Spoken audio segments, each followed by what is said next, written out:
বাংলাদেশের সাবেক প্রধানমন্ত্রী খালেদা জিয়া উন্নত চিকিৎসার জন্য লন্ডন আসছেন এবং তার এই আগমনকে কেন্দ্র করে লন্ডনে উৎসবমুখর পরিবেশ সৃষ্টি হয়েছে।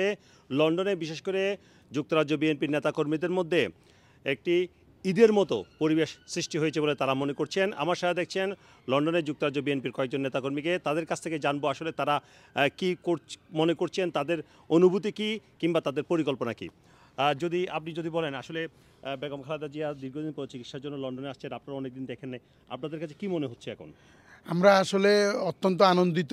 দীর্ঘদিন আমাদের নেত্রী দেশনেত্রী বেগম খালেদা জিয়া, আপনারা জানেন, মিথ্যা বানোয়াট মামলায় এই ফ্যাসিবাদ সরকার তার বিরুদ্ধে তাকে কারারুদ্ধ করে দীর্ঘদিন উনি অসুস্থ ছিলেন, উনি প্রপার ট্রিটমেন্ট পান নাই। আজকে আমরা সারা বাংলাদেশের এবং সারা পৃথিবীতে বাংলাদেশের জাতীয়তাবাদে বিশ্বাসী বাংলাদেশের প্রতিটি নাগরিক আজকে বেগম খালেদা জিয়া লন্ডনে আসতেছেন এবং এটা ঈদের মতন আমাদের আনন্দ এবং উনার উন্নত চিকিৎসা হবে আমরা আশা করছি এবং আমরা দোয়া করছি সবাই যে উনি উন্নত চিকিৎসা শেষে বাংলাদেশের আবার ফিরে গিয়ে বাংলাদেশের স্বাধীনতা, সার্বভৌমত্ব এবং গণতন্ত্র রক্ষা করার জন্য কাজ করবেন। ধন্যবাদ। আপনার কি মনে হয়, কেমন মনে হচ্ছে, কেমন অনুভূতি আপনার? এটা তো অত্যন্ত আনন্দের একটা বিষয় যে দীর্ঘ 7 বছর পর দেশনেত্রী বেগম খালেদা জিয়া এবং আমাদের বিএনপির ভারপ্রাপ্ত চেয়ারম্যান তারেক রহমান তার পরিবারের সাথে তারা একত্রিত হবেন। বাংলাদেশের গণতন্ত্র রক্ষার অতন্ত্র প্রহরী যে পরিবার, বিএনপির যে পরিবার, শহীদ প্রেসিডেন্ট জিয়াউর রহমানের পরিবার, তারা আজকে একসাথে হবেন। এটা অত্যন্ত আনন্দের একটা বিষয়। আমরা মনে করি যে দেশনেত্রী বেগম খালেদা জিয়া সুষ্ঠু চিকিৎসার মাধ্যমে আবার সুস্থ হয়ে যাবেন এবং উনি যেভাবে আপোষহীনভাবে দেশ পরিচালনা করেছিলেন এইভাবে আবার আগামী দিনে বাংলাদেশকে আবার নেতৃত্ব দিবেন। বাংলাদেশের রাষ্ট্র ক্ষমতায় এসে বাংলাদেশকে উনি আবার উন্নত একটা দেশ হিসেবে গড়ে তুলবেন এই কামনা করি এবং আমরা সবার দেশবাসী সবার কাছে দোয়া চাই দেশনেত্রী যে উদ্দেশ্যে এই বিদেশ সফর সেই তার সুচিকিৎসা সেটা যেন নিশ্চিত হয়। স্বৈরাচার হাসিনা সরকার তাকে যেভাবে চিকিৎসা সেবা, যে মানুষের যে মৌলিক অধিকার সেই চিকিৎসা সেবা থেকে তাকে বঞ্চিত করেছিল, আজকে আল্লাহর অশেষ রহমতে আজকে উনি সুচিকিৎসা পেয়েছেন। এটা আমাদের জন্য, এটা আমরা কাতার সরকারকে অত্যন্ত ধন্যবাদ জানাই যে তারা এয়ার অ্যাম্বুলেন্স দিয়ে দেশনেত্রী বেগমকে বিশেষ সম্মান দেওয়া হয়েছে।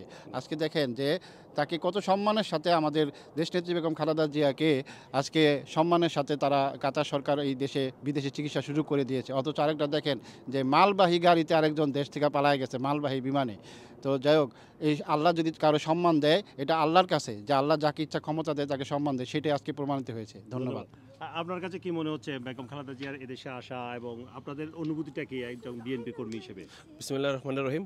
এটা অত্যন্ত আমাদের জন্য একটা আবেগের বিষয়, শুধু আমাদের না, সারা জাতির এটা আবেগের বিষয়।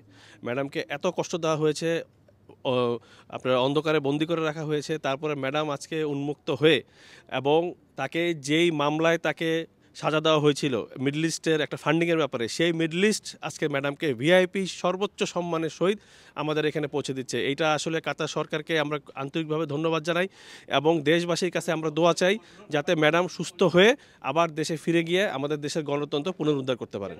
ধন্যবাদ। সুপ্রিয় দর্শক, আপনারা শুনলেন বিএনপির নেতা কর্মীদের মাঝে মনে হচ্ছে যেন এটা একটা ঈদের রাত, কারণ রাত পোহালেই সকালেই বেগম খালেদা জিয়াকে বহনকারী কাতারের বিশেষ রাজকীয় বিমান হিথ্রো বিমানবন্দরে এসে অবতরণ করবে এবং তারপর থেকে তার চিকিৎসা শুরু হবে এবং বিমানবন্দরে তাকে স্বাগত জানাবেন তার বড় ছেলে বিএনপির ভারপ্রাপ্ত চেয়ারপারসন তারেক রহমান এবং তার স্ত্রী জুবাইদা রহমান সহ বিএনপির শীর্ষ নেতৃবৃন্দ। এবং বিএনপির নেতাকর্মীরা আশা করছেন তিনি সুস্থ হয়ে দেশে ফিরে গিয়ে আবার বাংলাদেশকে নেতৃত্ব দেবেন। Sarwar Hossain, top news, London.